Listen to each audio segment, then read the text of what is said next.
Gentleman's time has of course, expired. is Representative Barney Frank, longtime supporter of marijuana legalization and friend of normal. Thank you, Mr. Chairman. We turn now to C-SPAN coverage. Bipartisan amendment. I want to thank Mr. Rohrabacher and all of the co-sponsors of this amendment for their leadership and for bringing this amendment forward. This amendment would prohibit the Department of Justice from using federal funds to prevent the implementation of state laws authorizing the use of medical marijuana. In recent months, the federal government has stepped up raids on legally operating clinics in many states where it is permissible for seriously ill patients to be prescribed medical marijuana by their doctors. These raids are shutting down legally operating businesses and are putting the health and the well-being of patients with cancer, HIV and AIDS, multiple sclerosis, and other serious illnesses in jeopardy. Marijuana has proven medical uses that improves the quality of life and extends the lives of desperately ill people. By shutting down clinics, federal agents are forcing patients who may be dying, for example, of cancer, out into the streets to buy prescription drugs like narcotics, which oftentimes leads to prescription drug addiction. These raids also undermine the ability of states to faithfully implement the will of their voters.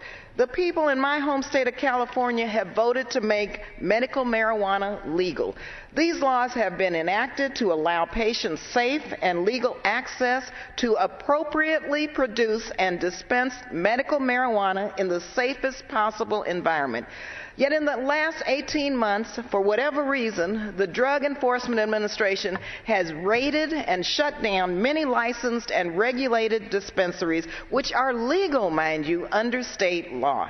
For example, the Berkeley Patients Group in my district, which had worked closely with the City of Berkeley to stay in compliance with local and state laws in order to serve critically ill patients in my community, has been forced to close its doors and turn their patients away.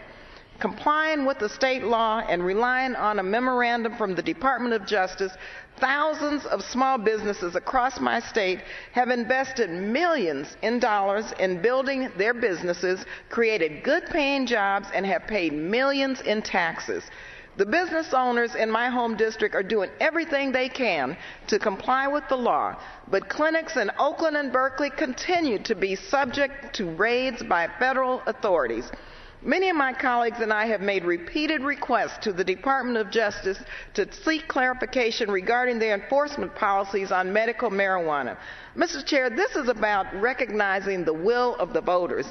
The federal crackdowns ignore the will of the voters in 16 states across the nation.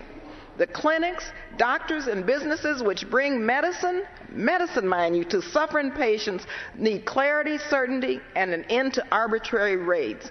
We should be protecting, not undermining our democracy by prosecuting small business owners who pay taxes and comply with state laws in providing medicine to people in need.